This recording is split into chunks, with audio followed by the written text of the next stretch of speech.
이재명 대표가 강성 지지층들을 설득하고 나선 것은 사퇴론이 불고 있는 지금의 상황에서 비명계와의 갈등이 더 이상 증폭되지 않기를 바라는 마음 때문일 겁니다. 먼저 당 안팎에서 나오고 있는 목소리부터 들어보겠습니다. 이재명 대표도 본인 측근과 관련된 불안한 일이 생겼기 때문에 입이 10개라도 말할 것은 없지 않겠습니까? 문상이나 추모의 그런 표시 정도에서 그쳐야지 검찰 과도한 수사 있었다 할지라도 굳이 이재명 대표가 그런 얘기를 해야 될 필요가 있었을까? 그리고 또 정치적 집회에 굳이 나가서 그래도 해도 될까? 지금 이재명 대표 때문에 벌어진 수사잖아요. 게다가 이재명 대표 스스로 말씀하신 대로 주변의 주변까지 다 수사를 하고 있는데 정작 본인은 그 주변의 주변인들이 받는 수사만큼을 그 정도의 강도를 감내하고 계시느냐. 저는 그렇지 않다고 보거든요. 악재의 악재를 만난 이 대표가 당원들과 대화로 돌파에 나섰다고 해석이 나오고 있습니다. 조선일보 보시죠. 이재명 대표가 어제 개딸들과 소통을 하면서 어떤 방식으로든 제가 책임을 져야 하는 상황이 됐다라고 얘기를 했습니다. 당원과 실시간 대화를 하면서 숨진 전 비서실장에 대한 언급도 있었습니다. 어떤 내용들이 구체적으로 있었는지 한번 살펴보겠습니다. 이 대표가 강성 지지층인 개딸들이 체포 동의안 이탈표를 색출하면서 비명계 의원들을 표적으로 삼는 데 대해서 자해적 결과를 만들 수 있으니 자제해달라, 그리고 단합해달라 이렇게 요청을 했다고 합니다.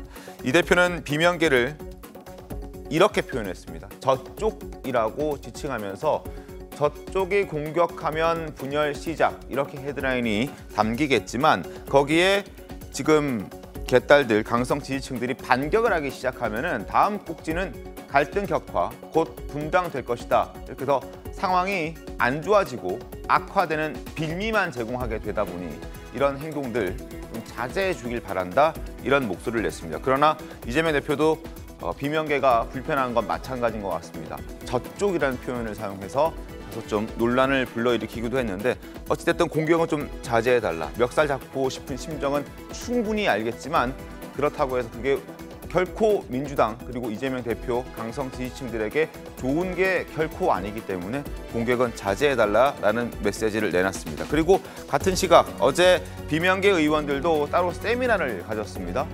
이재명 대표 측근 사망 그리고 사법 리스크를 논의했고 일부의 주장이라고 얘기가 나오고 있지만 이재명 대표가 결단해야 한다는 목소리는 여전히 줄어들었다라고는 얘기는 하고 있지만 여전히 나오고 있는 그런 상황입니다.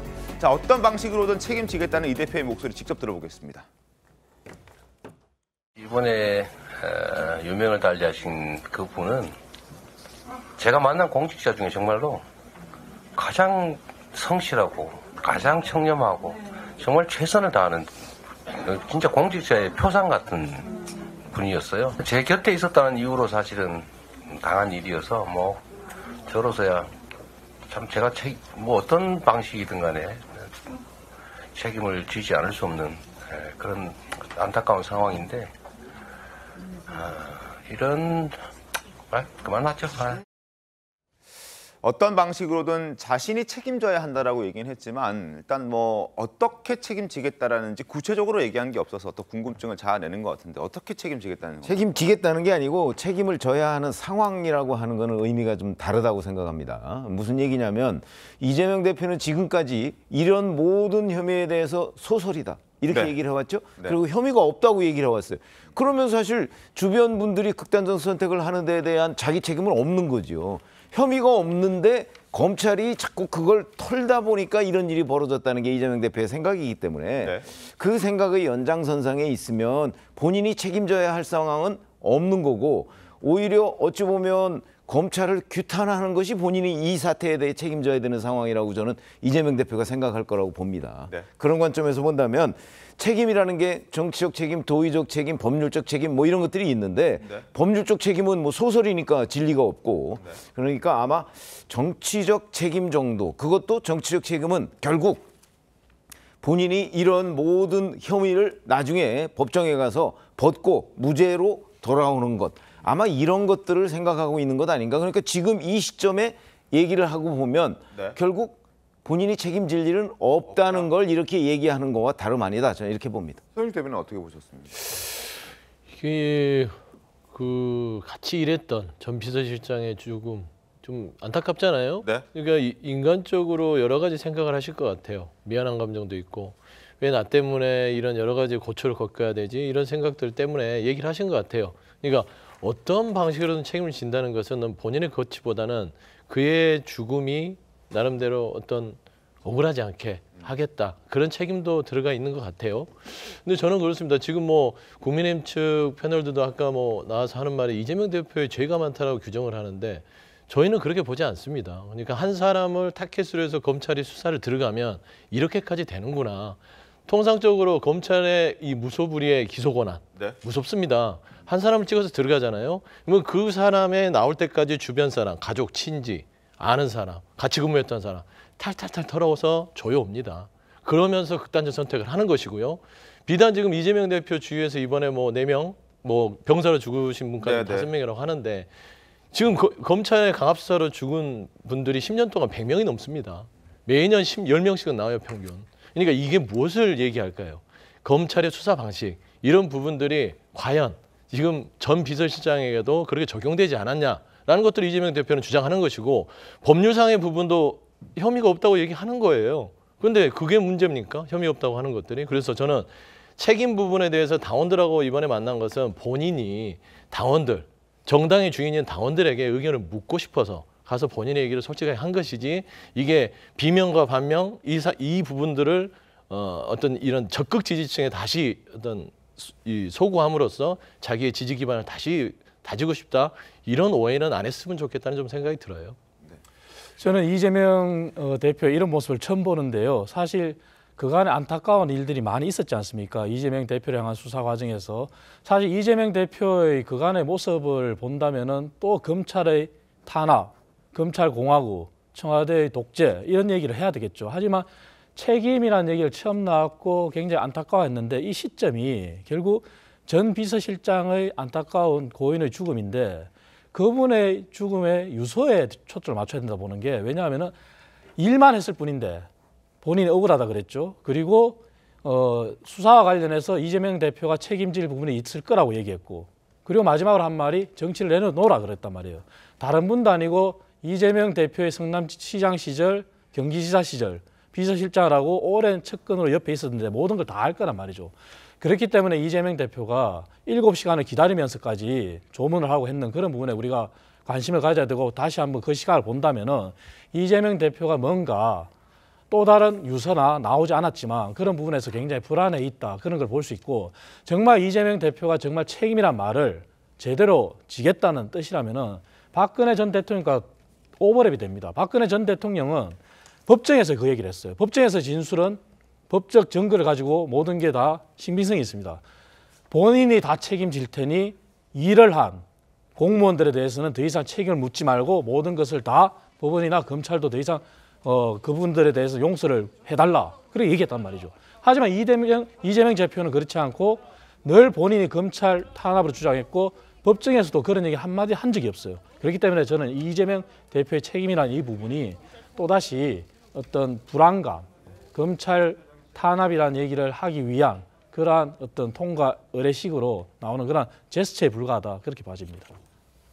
그 이제 어떤 방식이든지 제가 책임을 지겠다 이게 사실은 이 전 비서실장이 처음에 돌아가실 때 저런 얘기가 나왔어야 하는 거예요. 그런데 그때는 오히려 굉장히 당당히 얘기했잖아요. 이제 네. 검찰의 어떤 수사의 문제 때문에 이런 게 생긴 것이 나 때문에 생긴 것이냐. 그런데 사실 이전에 관련된 사람 5명 사망 중에서 사실 이 전 실장의 사망은 좀 달라는 측면이 있어요. 왜냐하면 측근이었고요. 네. 그다음에 유서 내용이 굉장히 중요한 거죠. 네. 근데 유서 내용에는 이재명 대표를 딱 지적을 했잖아요. 네. 이제 그만 내려오시라. 더 이상 희생자는 없다. 이런 얘기까지 했음에도 불구하고 사실은 이걸 무시하고 지나가고 검찰에 탓을 돌리는 것이 굉장히 정치적 부담이 있으니까 결과적으로 이제 할 수 없이 이렇게 얘기를 한 게 아닌가 생각이 되고요. 네. 그다음에 지금 이재명 대표가 이제 어떻게 보면 검찰이라는 이제 본인의 입장에서 보면 적이라고 할 수 있죠. 이건 외부적이라고 할 수 있어요. 근데 이건 이재명 대표 막을 수 있는 것이 아니에요. 검찰의 수사는 계속하고 기소가 될 거거든요. 근데 또 하나 본인이 넘어야 할 산이 바로 내부의 적이라고 보고 있는 것 같아요. 그래서 저쪽이라는 얘기하고 등에 네. 빗을 꽂았다는 얘기를 하잖아요. 근데 결과적으로 내부의 적을 어떻게 정리하고 마음을 얻지 않고는 이제 본인이 힘들 거라고 생각한 것 같아요. 그래서 이제 개딸들이랄지 그런데 더 이상 비판이랄지 이런 걸 자제하라고 하는 거고 또 비명계도 이제 손짓을 한다고 봐요. 그래서 근데 결과적으로 당내에 이것부터 좀 정리를 하고 어떤 형식이라든지 이제 가겠다 그런 생각이 든 것 같아요. 그래서 이전과 달리 네. 강성 지지층에도 자제란 말을 좀 강하게 얘기하는 것 같아요. 그래서 이게 과연 내부의 정리가 될 문제인지 이제 근본적인 것이 해결이 안 되기 때문에 네. 그건 두고 봐야 할 것 같습니다. 알겠습니다. 자, 강성 지지자들을 향해서 비명계를 향한 공격을 좀 자제해달라 이런 목소리를 냈다고 신문 통해서 말씀드렸는데 그 목소리 직접 들어보겠습니다. 평소에 충분히 얘기하고 우리가 정말 우퉁벗고 멱살을 잡고 싸울 수 있는 그런 상황이라도 있었더라면 불신, 불만 이런 것들 표출하지는 않았을 수 있다. 그 측면에서는 저의 부족함이 더 큰 원인이라고 저는 실제로 생각합니다. 아니. 총구는 밖으로 행하자. 넌 왜 나와 생각이 달라? 라고 해서 막 색출하고 또 막 청원해가지고 망신을 주고 공격을 하면 기분은 시원할지 모르겠는데 이 당의 단합을 해치잖아요. 그 집안에 폭탄 던지는 거하고 똑같죠. 우리끼리 싸우느라고 자멸하는 길로 갈 수가 있습니다.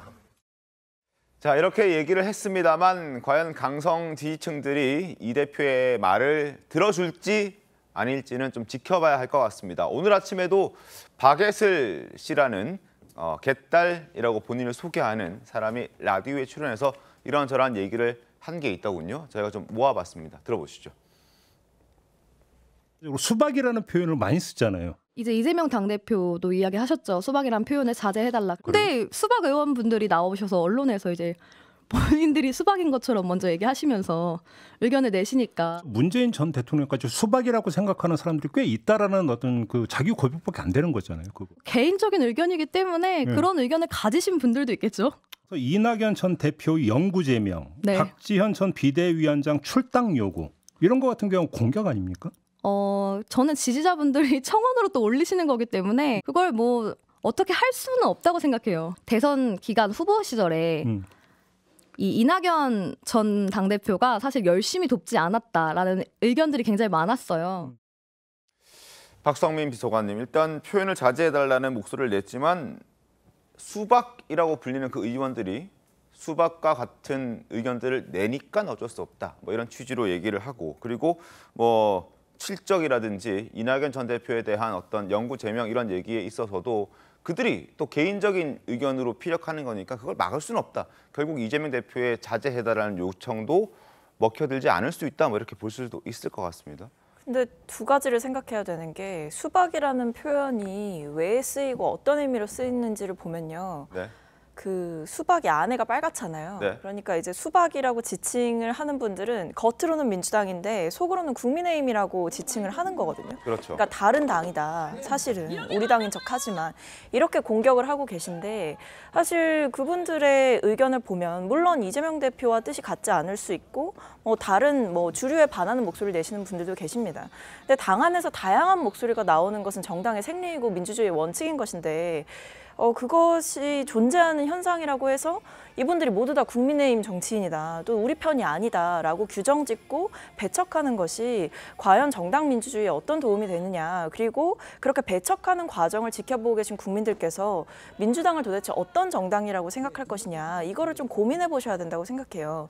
문재인 전 대통령께서 하셨던 말씀 중에 그 마지막에 임기를 거의 끝날 때쯤 인터뷰를 하신 적이 있었는데 그때 이제 지지층에 대해서 이야기를 하시면서 이 확장성을 가지는 것이 진정한 지지다라는 취지로 말씀을 하신 적이 있어요. 그러니까 특정인을 낙인 찍고 배타적으로 뭔가 공격하고 찍어내리는 것은 사실상 당의 확장성, 특히 민주당 같은 경우에는 거대 야당임과 동시에 대중정당으로서의 면모를 지니고 있는 것인데 이러한 정체성을 스스로 깨버리는 행위에 당원분들께서 적극적으로 나서시는 것이 과연 맞는 것인가. 물론 의견에 대한 비판, 정치인들은 언제나 비판을 받는 않은 존재이고 그런 부분들을 겸허하게 들어야겠지만 사실 지금처럼 살생부가 온라인에서 만들어져 돌고 부결을 했는지 가결을 했는지 사실은 알 수 없는 상황 속에서 뭐 특정 계파를 찍어서 공격하고 의원실로 전화폭탄을 던지시고 하시는 것은 사실 적절하지 않은 행동이 아닌가라는 생각이 알겠습니다. 듭니다. 자, 어제 자제해달라고 얘기를 했는데 오늘 아침 나와서 개딸이라는 사람들이 자제할 수 없다는 취지의 얘기를 하는 걸 보면 과연 이재명 대표의 말이 어디까지 먹혀 들어갈지는 좀 지켜봐야 될 것 같은데 그러다 보니까 비명계에서는 여전히 그러한 강성 지지층들의 목소리를 좀 죽이기 위해서는 이재명 대표가 선당우사의 자세로 당대표직에서 물러나야 한다는 주장을 계속 고수하고 있습니다. 조응천 민주당 의원 목소리 들어보시죠. 대선에 패배한 책임을 지고 송영길은 물러났고 문재인 대표는 당이 굉장히 어려움에 처하니까 그 책임을 지고 물러났고 당 지도부란 게 뭡니까? 책임을 지는 거죠. 선배 대표들은 당이 누란의 위기에 처했을 때는 선당우사하는 정신으로 다 자신을 먼저 버렸죠. 자, 그리고 조홍천 의원은 이런 말도 덧붙였습니다. 공천을 받기 위해서는 이재명 대표에게 잘 보일 것이 아니라 오히려 개딸들에게 잘 보여야 된다. 이런 얘기까지 했습니다. 이어서 확인하겠습니다. 자꾸 공천 하시는데 공천을 염두에 둔다면 지금 이재명 체제에 순응하고 개딸한테 잘 보이는 게 훨씬 더 유리합니다. 공천되면 뭐 다 당선됩니까? 지금 가표 던지고 기권 무효한 사람들 다 공천 때문에 저렇다? 저는 그렇게 주장하신 분들이 공천을 더 염두에 두고 있다고 봅니다.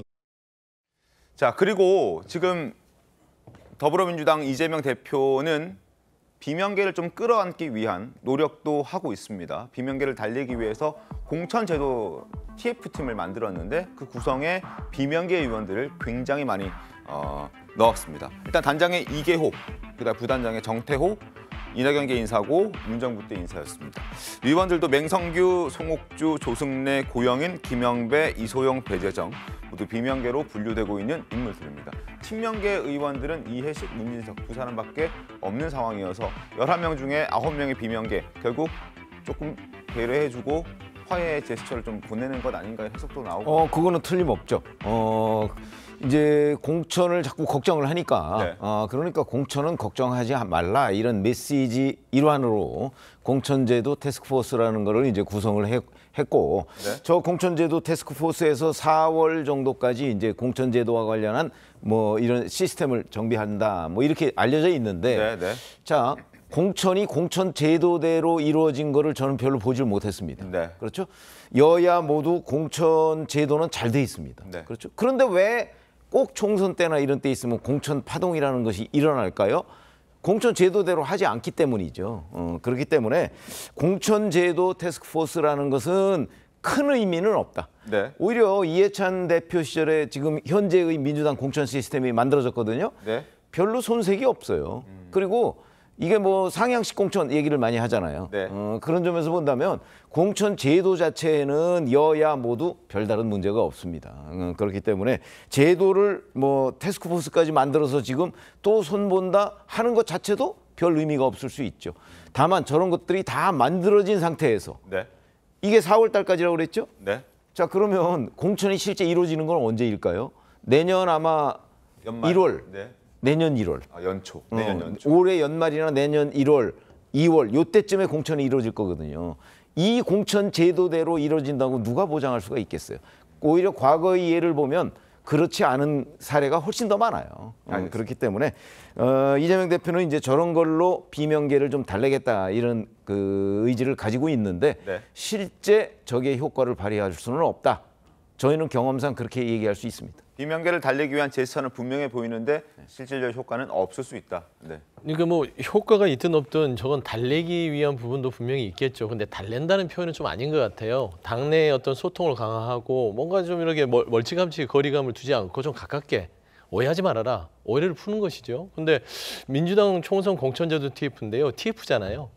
그러니까 공천제도 TF라고 해서 대단한 일을 하는 건 아닙니다. 그러니까 4월까지 어떤 방식으로 룰 세팅 정도 해서 제한을 하는 거지 공천에 대한 전체적인 이해찬 대표가 했던 공천 시스템을 갈아엎겠다? 이건 전혀 사실과 다르고요. 여기에서 이제 뭐 경선은 어떤 몇 대 몇으로 할 것인지 지금 말하면 민주당 같은 경우는 당원 50, 국민 50 이런 식으로 되거든요. 네. 이런 부분들을 논의하는 게 주가 될 것이고 공천 시스템 자체는 나중에 공심위 공관위 해서 기존에 민주당이 가지고 있던 공천 시스템을 추구를 해서 가기 때문에 이 공천 제도 TF가 네. 대단한 의미를 가지고 있지 않다. 좀 그렇게 보시면 될 것 같아요. 알겠습니다. 어찌됐든 이재명 대표는 지금 당 대표 취임 200일 만에 위기에 빠져 있는 상황입니다. 사법 리스크 가장 큰 위기죠. 일단 보시죠. 중앙일보 사법 리스크 그리고 최근에는 개딸들의 어떤 팬덤 정치까지 악재가 덧붙여지면서 민주당의 지지율이 사실상 급락하고 있습니다. 대한 야당으로서 민주당의 어떤 역할이 전혀 보이지 않는다라는 지적이 나옵니다. 지지율 한번 보실까요? 일단 이재명 대표가 지난해 8월에 당대표에 선출됐을 때 국민의힘과의 차이는 2%포인트 차이밖에 나지 않았습니다. 그런데 사법 리스크가 불거지기 시작하면서 7%포인트 차이로 벌어졌다가 잠깐 회복하는 듯 보였지만 다시 한번 김용 부원장의 체포 그리고 민주당사 압수수색을 통해서 급락하게 되죠. 그리고 그 30% 초반대 지지율을 계속 유지를 하다가 결국 김성태 전 쌍방울 회장 귀국하고 이 대표 소환 통보 받는 순간 다시금 떨어지기 시작해서 29%까지 확 떨어지는 상황이 벌어졌고 당시에 국민의힘과의 지지율 차이는 10%포인트까지 벌어졌습니다. 그런데 문제는 이 사법 리스크의 위기가 이제 끝이 아니라 이제 시작인 겁니다. 선거법 위반과 관련해서만 재판에 넘겨져 있고 대장동이나 성남FC 그리고 대북 송금과 관련된 쌍방울과 관련된 여러 가지 의혹들에 대해서는 아직 재판에 넘어가지도 않은 상황이기 때문에 풀어야 될 그리고 넘어야 될 파고가 너무나 높다라고 볼 수밖에 없는데 이걸 해결할 수 있는 방안이 민주당에는 뾰족히 없어 보이는 것 같아서 대한 야당도 안 보인다는 지적이 나옵니다. 박성민 비서관님 어떻게 보십니까? 그러니까 이게 고민이 있는 거죠. 사실은 이재명 대표의 거취 문제가 1차원적으로는 많이 이야기가 되거든요. 근데 내부에선 그런 고민도 있어요. 만약에 이재명 대표께서 본인이 자리에서 물러난다라고 한다면 과연 그 뒤에 혼란과 이런 분란을 누가 수습할 수 있을 것이냐. 그러니까 포스트 이재명 체제가 과연 가능할 것이냐. 이런 고민도 사실은 당 안에서 있는 것이고 그리고 또 한편으로는 당에서 그렇다면 사법적인 리스크는 대표께서 분리대응을 하도록 좀 전략을 짠다고 하더라도 그럼 민생 아젠다를 민주당이 이끌고 갈 수 있어야 하는 것인데 전 여기서 좀 고민이 있습니다. 민주당이 민생 아젠다를 제시함에도 사법적인 영역에서의 문제가 불거지다 보니까 그것 자체가 이슈가 되지 않는 것인지 아니면 민주당이 국민들께 호응을 얻을 만한 아젠다 자체를 제시하지 못하는 것인지 이런 고민은 사실 당 안에도 있는 것 같다. 호응을 얻을 만한 아젠다를 제시하더라도 사법 리스크에 대응하느라 급급해서 그 아젠다를 제대로 홍보하지 못하는 거라고 보는 시각도 그렇게 해석하는 분들도 있고 또 한편으로는 대표께서 좀 분리대응을 천명하고 사법적인 이슈는 이슈대로 가되 정당이 할 수 있는 일은 또 최선을 다해서 해야 되는 거 아니냐라고 보는 분들도 있는 거죠. 그래서 그렇다 보니까 지금 사실 당 안에서는 이재명 대표가 사실 당원들에 의해서 압도적인 지지로 선출된 대표이기 때문에 이것을 당 안에서 뭔가 끌어내리는 듯한 모양새는 좋지 않다라고 판단하는 분들이 훨씬 더 많은 것 같습니다. 그렇기 때문에 지금 사실 대안으로 거론되고 있는 것이 어쨌든 당의 체제를 한번 일신해보자라는 차원에서 뭐 전략기획위원장의 교체라든지 당직 개편에 대한 이야기가 나오고는 있는 거거든요. 근데 저는 뭐가 됐든지 간에 대표께서 조금 더 빠르게 결단을 하셔서 당의 체제라든지 이런 부분들을 빠르게 바꿔야지만 사실 지금 체포동의안 표결 이후에 어떠한 액션도 당 차원에서 나온 게 없어요. 그저 더 소통하겠다, 더 듣겠다라고 하는 이야기 외에는 구체적으로 당에서 뭔가 변화하려는 움직임이 좀 미온적인 거 아니냐라고 볼 만큼 좀 구체적인 내용이 없기 때문에 저는 당에서 조금 더 속도감 있게 변화를 줄 거면 빠르게 시도를 해야 된다라고 생각을 합니다. 김광삼 변호사님, 김종민 의원이었던가요? 그 이재명이 없다고 해도 민주당이 사라지는 건 아니다라고 했던 게 김종민 의원이었던 것 같은데 그만큼 뭔가 당대표와의 지금 선을 좀 긋고 그리고 당시 성남FC라든지 대장동 의혹 관련해서도 사실 성남시장 경기도지사 시절 때 벌어졌던 일이기 때문에 당대표직을 물러나게 하고 난 다음에 배제하고 민주당으로서 대한정당으로서 역할을 하는 게 훨씬 더 민주당 차원에서 봤을 때는 유리하지 않겠습니까? 근데요, 정치에 있어서 대안이 없다는 말이 맞는지 모르겠어요. 대안이라는 것은 누가 없으면 또 생기는 거거든요. 오히려 대안이 없는 이유는 뭐냐면 이재명 대표가 그 자리를 지키고 있기 때문에 대안이 나오지 않는 거거든요. 근데 중앙일보에서는 파격적인 뭐 민생정치 협치로 해나가야 한다고 하는데 제가 볼 때는 아무리 파격적인 민생정치를 협치해 나온다고 그래서 이 돌파구를 벗어날 수는 없다고 봐요. 이재명 대표가 있는 한. 그렇죠. 근본적인 건 이제 사법 리스크죠. 그렇기 때문에 이 사법 리스크를 뭐 놔두고 왜 당에 있어서 아까 뭐 공천과 관련 TF팀이랄지 아니면 뭐 사무총장이랄지 뭐 이런 사람들을 뭐 비명계로 한다고 그래서 이 사법 리스크가 없어지지는 않는 거거든요. 그리고 가장 중요한 것은 뭐냐면 이재명 대표가 대표를 해서 사법 리스크가 있는데 민주당이 가장 잘못한 게 뭐냐면 지도부가 완전히 친명으로 짜여져 있잖아요. 네. 그러니까 이재명은 민주당으로 딱 만들어 놓은 거예요. 그래서 그 사법 리스크 프레임도 있는데 네. 이 사법 리스크 프레임이 이재명 대표의 한정이 돼야 하는데 당 지도부가 완전 민주당으로 같이 만들어 버린 거예요. 그러니까 이제는 이제 뗄래야 뗄 수도 없는 관계가 불가분의 관계가 된 거거든요. 그러면 결과적으로 답은 아무리 뭐 인적 쇄신을 하고 민생하고 협치를 한다 하더라도 이재명의 사법 리스크와 분리하지 않으면 민주당은 제가 볼 때는 뭐 전혀 돌파구가 없다 이렇게 봅니다. 네. 대안이 없다고 얘기하는 거는 이제 그야말로 그게 친명계의 논리라고 저는 생각을 하거든요. 왜 대안이 없어요? 전직 총리 한 사람 우선 3분씩이나 당에 있고요. 네. 그렇죠? 우리 뭐 이름 다 알잖아요. 네. 그다음에 전직 장관들 중에 당대표 할 만한 분들 많아요. 원내대표까지 하고 뭐 이런 분들 많아요. 그렇죠? 그리고 이런 분들이 정말 없다. 그러면은 과거 야당의 사례를 보면 집단지도 체제도 있어요. 네. 그러니까 대안이 없다는 거는 그야말로 그 대표직을 내려놓지 않기 위한 핑계에 불과한 것이지 대표직 내려놔봐요. 그다음부터 대안 한 5가지 정도는 나올 테니까 그런 걸 볼 때 네. 대안이 없다는 것 자체가 잘못된 판단이다. 근데 실제 대표직을 내려놓도록 외부에서 강제하거나 또는 당내에서 강제하는 방법 없습니다. 그렇기 때문에 이재명 대표의 결단 얘기를 자꾸 하는 거죠. 근데 이재명 대표 뭐 CBS 논설위원장하고 그 통화한 내용 보면 네네. 내려놓을 생각은 조금도 없는 것으로 보입니다. 알겠습니다. 자, 그리고 이재명 대표는 어제 이런 얘기도 했습니다. 윤 대통령에 대해서 밉지 않다고 얘기를 했는데 강성 지지자들의 반응은 어땠을지 직접 목소리 들어보겠습니다. 누가 저보고 혹시 윤석열 대통령이 밉냐 이렇게 말하길래 저는 밉지 않다. 그건 왜냐하면 그 윤석열 그 정권 입장에서는 저를 제거하는 게 제일 유리한 상황을 만드는 것일 수도 있죠. 그리고 그쪽이 공격하는 건 또 일면 당연하잖아요. 그러니까 그러니까 그럴 수 있지만 저의 개인적인 감정을 거기다 투영하는 건 아무 도움이 안 된다. 우리가 처한 엄중한 현실의 하나로 그냥 인정하는 거죠. 자, 그리고 신문 하나 제가 지금 소개해드릴 텐데 서울신문을 보여드리겠습니다. 이재명 전 비서실장, 극단적인 선택을 한 그 이재명 초대 비서실장이 이런 의혹에도 연루가 되어 있었다고 합니다. 신문 함께 보겠습니다. 성남FC 후원금 의혹과 관련해서 지금 공범으로 입건이 돼 있다는 소식은 이미 전해졌고 쌍방울과 관련해서도 김성태 전 회장의 모친상 때 대신 찾아가서 대북 사업에 대해서 좋은 취지의 얘기를 했던 것도 알려져 있는데 정자동 호텔 의혹과 관련해서도 감사 대상자였다는 소식이 추가로 전해졌습니다. 성남시가 따로 지금 감사를 진행하고 있는데 서울신문이 입수한 성남시 수사 의뢰 관련 문건 등에 따르면 이런 내용들이 있다고 합니다.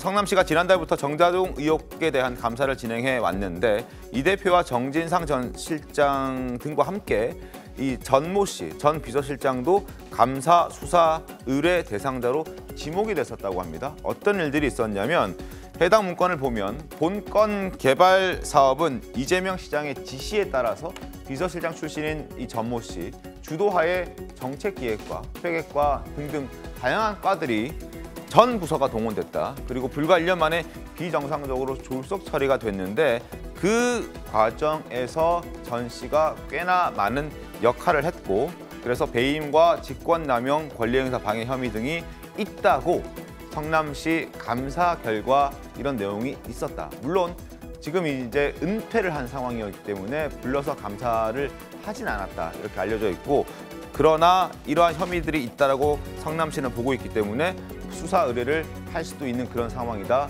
이런 얘기들이 나오고 있었습니다. 그래서 혹시라도 이런 영향들이 극단적 선택에 더 영향을 주진 않았을까 하는 의혹도 함께 제기가 되고 있습니다. 그리고 이러한 내용을 두고 유동규 전 본부장이 이런 얘기를 했습니다. 전 씨도 행정기획국장이었던 만큼 이 대표의 지시를 따를 수밖에 없었을 것이고 그 일을 따라서 했는데 지시한 사람들이 발뺌을 하니까 아마 답답했을 거라 이렇게 얘기를 했던 적이 있습니다. 목소리 들어보시죠. 비서실장 분이랑 좀 비슷한 상황이다 이런 말씀도 좀 하셨는데. 네. 뭐냐면 이제 해야 되는 일을 해야 되니까. 근데 요구되는 일을 해야 되잖아요. 이제 그러다 보니까 이렇게 온 거라고 저는 생각합니다. 이런 부분들을 다 만들어내고 같이 한 분들은 다 나몰라를 한다는 게 국장님도 똑같은 경우를 당했기 때문에 누가 있었겠습니까? 옆에 아무도 없었을 겁니다. 당신 책임져라 이렇게 직원들이 이야기하니까 그 부분에 대해서 많이 화가 나셨을 거라고 생각합니다.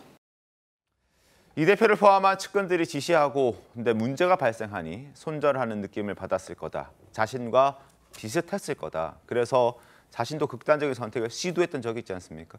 극단적인 선택을 했을 수도 있을 것이다. 뭐 이렇게 얘기를 하는 것 같습니다. 이창현 대표님. 당연히 그렇게 생각할 수가 있을 거라 생각합니다. 왜냐하면은 유동규 전 본부장 같은 경우도 사실은 본인이 초기에는 십자가를 질 생각이 있었지 않습니까? 보도된 바에 따르면은. 하지만 본인을 보호해 주려고 생각을 했는데 보호해 주는 게 아니라 오히려 변호사를 붙여서 감시의 대상이었고 그리고 그 변호사가 조력을 하는 게 아니라 본인한테 모든 걸 다 떠밀고 최고의 의사결정권자는 빠져나가는 모양새를 취하고 그러고 나서 내세우는 게 뭐 이재명 당시 경선 후보가 대통령이 된다면 하는 그런 가정을 하는 거지 않습니까? 그런 면에서 이제 실망을 했기 때문에 본인이 이제 죗값을 받겠다 이렇게 한 게 유동규 전 본부장의 입장이고 전모 비서실장 같은 경우도 사실 저 아까 기사에서 소개한 것처럼 행정기획국장이라는 자리가 기획이 들어갑니다. 그 얘기는 기업으로 따지면 컨트롤 타워입니다. 컨트롤 타워이기 때문에 모든 부서의 정책 과정을 조율할 수 있는 위치거든요. 그렇기 때문에 당시의 위치가 사실 정자동의 일사천리 인허가에 관해서 깊숙이 개입할 수 있었던 거고 그렇기 때문에 저는 보도를 통해서도 전 씨의 위치가 어느 정도였는지 어느 정도로 신임을 받고 있는지 알 수 있는 거죠. 그렇기 때문에 전 비서실장 같은 경우는 저뿐만 아니라 모든 상황들을 저는 다 알고 있을 거라 생각해요. 하지만 그러한 부분들에 있어서도 전모 씨 같은 경우도 유추해 보면은 유 본부장이 당한 것처럼 전모 비서실장에 대해서 어떤 구제나 아니면은 공무원 신분이었기 때문에 우리가 널공이라고 하지 않습니까? 널공은 정진상 전 실장처럼 공무원이 아니라 보좌를 하다가 일시에 들어간 그런 공무원이 아니고 늘 공무원 신분이었다는 거죠. 네. 그런 상황에서 일을 시키면 당연히 할 수밖에 없죠. 그런데 보호의 대상이 아니라 본인한테 모든 걸 떠밀고 빠져나가는 느낌을 분명히 유동규 본부장을 통해서 자기도 유추해서 받았을 거라고 그렇게 생각이 됩니다. 예. 알겠습니다.